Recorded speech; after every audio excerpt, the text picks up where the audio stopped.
បាទជំរាបសួរពុកម៉ែបងប្អូននៅក្នុងបណ្ដាញ Facebook បាទថ្ងៃនេះខ្ញុំម្ចាស់ Facebook គួរតង់បាទចេញមកបិទវគ្គទឹកឃ្មុំចង្អេររដូវប្រាំងព្រៃធម្មជាតិរតនគិរីបាទ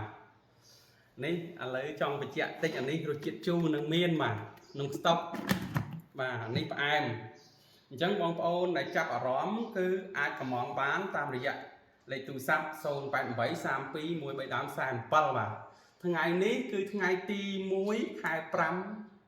2026បាទខាងខ្ញុំតែងតែមានបង្ហាញនៅការបើកវគ្គនិងបិទវគ្គបាទពេលវេលានេះគឺពេលវេលាដែលខ្ញុំបិទវគ្គអញ្ចឹងទឹកឃ្មុំទាំងនេះគឺនៅក្នុងរដូវប្រាំងដែលគ្មានភ្លៀងធ្លាក់បាទនៅក្នុងស្តុកប៉ុណ្ណឹងបើបងប្អូនត្រូវការ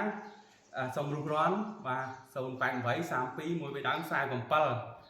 ថ្ងៃនេះចេញមកបិទវគ្គអត់មានអីនិយាយច្រើនគាត់បញ្ជាក់ថាអាជូរនៅមានស្តុកប៉ុណ្ណឹងបាទចំណែកផ្អែមមានប៉ុណ្ណឹងបើបងប្អូនត្រូវការអាចកម្មងបានបាទតែអស់ប៉ុណ្ណឹងអស់ហើយតតែបើកវគ្គនៅ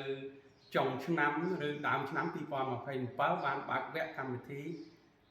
ឃ្មុំចង្អេររដូវប្រាំងថ្មីទៀតបាទដូច្នេះចេញមកបិទវគ្គហើយបងប្អូនរុះរាន់បាទបញ្ជាក់ទឹកឃ្មុំខាងខ្ញុំបាទអនាម័យគុណភាពពិតប្រាកដបាទខាងខ្ញុំអត់លំទេធ្វើអ្វីច្បាស់បាទហើយឆ្នាំហ្នឹងអត់មានរសជាតិល្វីងទេមានតែជូរនិងផ្អែមបាទហើយកន្លងមកខ្ញុំតែងតែផុសបង្ហាញនៅរាល់ទឹកឃ្មុំជូរល្វីងផ្អែមតែឆ្នាំហ្នឹងល្វីងអត់មានទេខ្ញុំហើយជាអ្នកញែកព្រោះខ្ញុំពូតខ្ញុំញែកត្រឹមត្រូវល្វីងពូតដោយល្វីងជូរពូតដោយជូរផ្អែមពូតដោយផ្អែមអញ្ចឹងមានតែប៉ុណ្្នឹង